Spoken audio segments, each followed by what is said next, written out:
তোমাদের এই লাউয়ের ডালনা রেসিপি ভালো লাগলে লাইক শেয়ার কমেন্ট সাবস্ক্রাইব করে দিবে। বসিয়ে দিয়েছি, তেল দিয়ে দিয়েছি, কালো জিরা একটা শুকনো লঙ্কা ফোড়ন দিয়ে দিচ্ছি, টমেটো ফোড়ন। হ্যালো বন্ধুরা, তোমাদেরকে কবিতা স্কুলে স্বাগত। আজকে লাউ আর আলুর ডালনা। লাউ আর আলু ছোটো ছোটো টুকরো টুকরো করে কেটে নিয়েছি। কাঁচা লঙ্কা দিয়ে দেবো,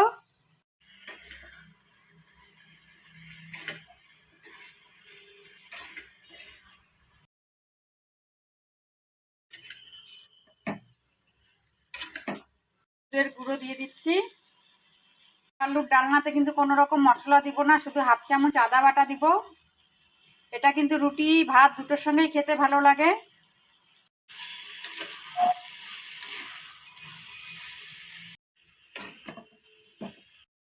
আদা বাটা দিয়ে দিচ্ছি, চিনি দিয়ে দিচ্ছি। সবজিটা কষানো হয়ে গেছে, আমি জল দিয়ে দেবো।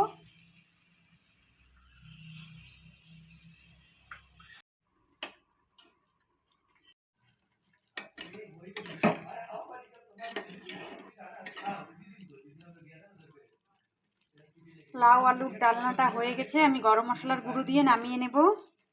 সামান্য পরিমাণে গরম মশলার গুঁড়ো দিচ্ছি। ডিশে লাউ আলুর ডালনা নিয়ে নিয়েছি, সাথে রুটি নিয়েছি। এটা কিন্তু রুটি দিয়ে খেতে খুব ভালো লাগে। বাড়িতে যারা যারা লাউ খেতে ভালো না বাসে তাদেরকে একবার এইভাবে করে দিবে, তারা বারবার খেতে যাবে। আর তোমাদের এই লাউয়ের ডালনা রেসিপি ভালো লাগলে লাইক শেয়ার কমেন্ট সাবস্ক্রাইব করে দিবে।